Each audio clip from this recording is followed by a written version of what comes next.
Bihar police का ये एक सेट पैटर्न बन चुका है कि आपने इससे पहले देखा होगा कि नीट वाला जहानाबाद वाला जो केस हुआ था, वो मामला हुआ था, उसमें बिहार पुलिस ने क्या किया था। सबसे पहले प्रेम प्रसंग इसे घोषित कर दिया, फिर परिजनों पर उन्होंने आरोप लगाया, और यह मामला जब लग रहा था कि अब दब गया है, खत्म हो गया है, तो प्रशांत जी, हमारे नेता बिहार के भविष्य प्रशांत जी जब गए तो बिहार पुलिस मजबूर हो गई, सिट का गठन हुआ।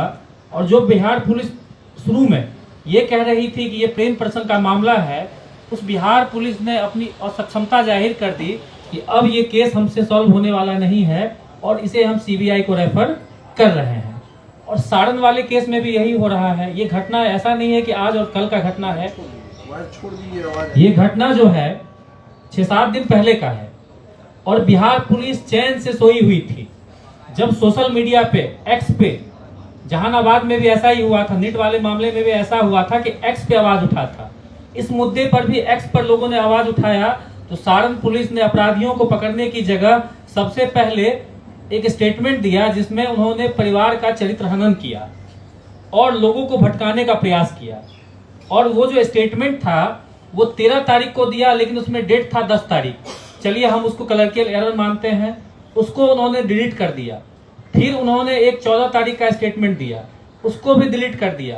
फिर 15 तारीख को उन्होंने सुबह सुबह फिर एक एक्स पे स्टेटमेंट दिया, और वो अभी है। दिनांक 11/3/26 को संध्या में ढानादेवी गिरने को सूचना प्राप्त हुई कि कुआं में गिरने से एक संदिग्ध नाबालिग लड़की की मृत्यु हुई है। घटनास्थल का जायजा लिया गया है। मेरे द्वारा भी नामजद प्राथमिकी 5 अभियुक्तों के विरुद्ध दर्ज की गई है। 9626 दर्ज कर अनुसंधान किया जा रहा है। घटनास्थल का जायजा मेरे द्वारा लिया गया। स्थानीय साक्षियों का बयान लिया गया है, जिसमें से 2 साक्षी हैं। एक साक्षी प्रभा देवी ने बताया है कि मृतिका की मां उसको कॉल करके पूछी थी मेरी बेटी कहाँ है, और इसी के पीछे पीछे वह भी वहां पर पहुंची जहां पर एक कमल मांझी उप राजकिशोर मांझी के लड़के के साथ वह पाई गई। थोड़ी देर बाद वह और भी ग्रामीण पहुंचे, उसी आपाधापी में वो आरोपी भाग गया। इसी तरह का मिलता जुलता बयान वहीं के स्थानीय साक्षी प्रभुराम द्वारा भी दिया गया। अनुसंधान क्रम में एक मुख्य अभियुक्त युवराज कुमार पिता राजकिशोर मांझी की गिरफ्तारी की गई है। उसने अपनी उपस्थिति को स्वीकार किया गया और बताया कि हम दोनों एक ही गांव के हैं, पुलिस से परिचित थे, बातचीत करते थे। मृतका का पोस्टमार्टम रिपोर्ट भी आज प्राप्त हो गया है सदर अस्पताल छपरा से, जिसमें मृतका के शरीर पर नो एक्सटर्नल इंजरी फाउंड पाते हुए मृत्यु का कारण एक्सपेक्सिया ड्यू टू ड्रोनिंग दिया गया है। साथ ही नो स्पर्मेटोजोआ सीन का भी मंतव्य दिया गया है। पुनः अनुसंधान के कुछ सैंपल सौंपे गए हैं, जिसे अग्रतर अनुसंधान क्रम में एफएसएल मुजफ्फर कल भेजा जा रहा है। सभी बिंदुओं पर अनुसंधान जारी है, आगे भी सूचना साझा की जाएगी।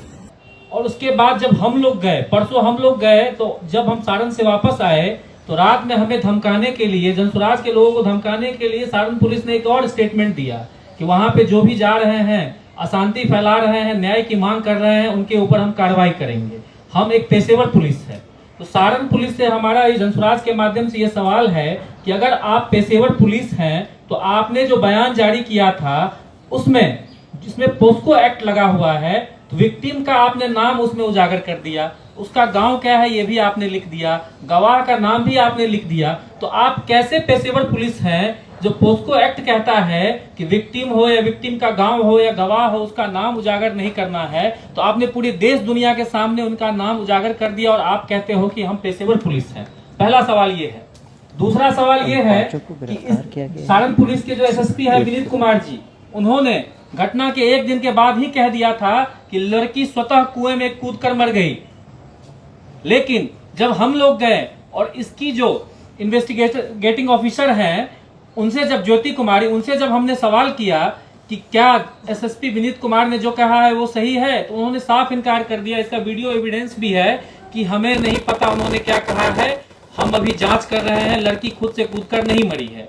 तो कहीं ना कहीं प्रशासन के स्तर पर भी जो है 2-2 बयान आ रहा है, विरोधाभास लग रहा है। एक जो इन्वेस्टिगेटिंग ऑफिसर है उनका बयान कुछ और है और एसएसपी का बयान कुछ और है। तीसरी बात, जो प्रशांत किशोर जी लगातार 3 साल से सवाल उठा रहे हैं, हमने देखा वहां पे, जो हमें बहुत बुरा भी लगा कि एक गरीब परिवार का बच्चा मर गया उनके पिता दमन एंड दीव में रहकर मजदूरी करते हैं। आप सोचिए कि बिहार से दमन एंड दीव कितना दूर है, वहां पे रह के मजदूरी करते हैं। उनके पास अर्थ का अभाव है, उनकी बेटी मर गई है और उसके बाद भी सरकार ने एम्बुलेंस तक मुहैया नहीं करवाया। खुद से उन्होंने एम्बुलेंस की व्यवस्था की और 600 रुपया जब तक उनसे लिया नहीं गया तब तक उस लाश को जो है हॉस्पिटल तक नहीं पहुंचाया गया है। उसके बाद जब पोस्टमार्टम के लिए उस बॉडी को दिया गया तो 3000 रुपया उनसे लिया गया। पीड़ित परिवार ने कहा कि 1500 रुपया ले लीजिए और हमें छोड़ दीजिए, लाश को हमें हमारे हवाले कर दीजिए। लेकिन उसके बाद भी जो है जो पोस्टमार्टम कर रहे थे, जो भी मेडिकल के ऑफिसर थे, उनका दिल नहीं पसीजा। उन्होंने पूरा 3000 रुपया पीड़ित परिवार से लिया और उसके बाद लाश उनके हवाले किया गया।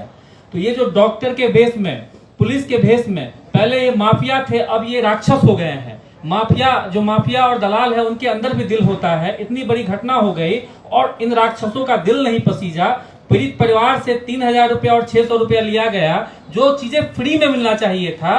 तो इस पर भी हमारा प्रशासन से सवाल है कि आपने अभी तक कार्रवाई क्यों नहीं किया। चलिए जांच आप कर रहे हैं, जांच में समय लग रहा है, लेकिन यह तो पीड़ित परिवार की बच्ची कह रही है ना कि 600 रुपया हमें एम्बुलेंस के लिए देना पड़ा और 3000 रुपया हमें पोस्टमार्टम के लिए देना पड़ रहा है।